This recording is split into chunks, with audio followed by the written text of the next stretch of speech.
Jesus often spoke in the Bible through parables to his disciples, and he said it's to explain to them or to let them know some truth that is very important to them.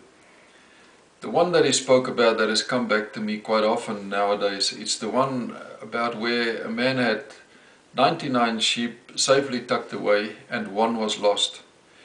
And often I've heard it in terms of a church or a shepherd, of a church that has kept it.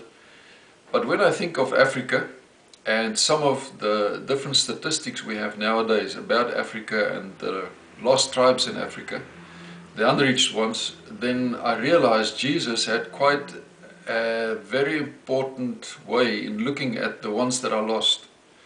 And I think this should be our same attitude. There are different statistics by which they measure the unreached and the lost and the untargeted, etc., etc. But the one statistic says that Africa still sits with about a third of the world's unreached people groups. And recently, Rika and myself has been thinking and praying through this, and as we had a trip through Botswana and into Namibia and on into Angola, we touched base with different peoples working amongst these unreached people groups. And we realized that these people groups will not be reached unless someone go. Someone said once that more than a third of these people groups will only be reached if someone goes cross-culturally, leave their own homes, etc., etc., as Abraham had to do, to go out in answering on the call of the Lord to reach these tribes.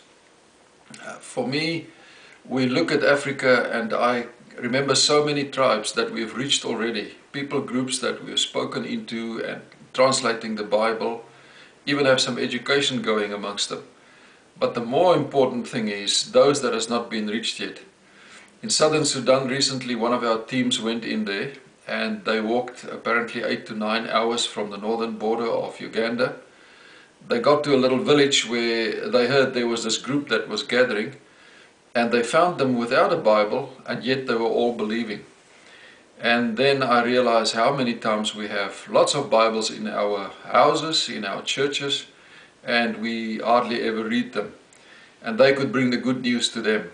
I'm thinking of the Mukubal in Angola, the Sena people in Mozambique, the Ndugus up in the northeastern part of Kenya, where Willem and a lot of teams are working amongst.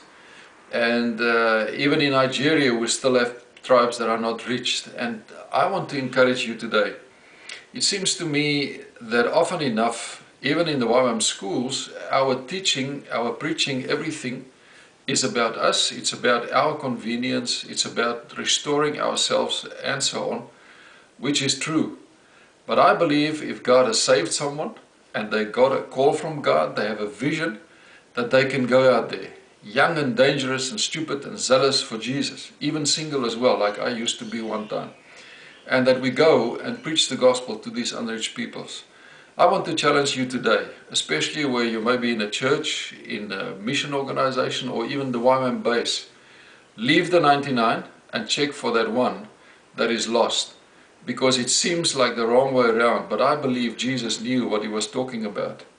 To go and look for the one while the 99 is tucked away somewhere, very happy and enjoying themselves.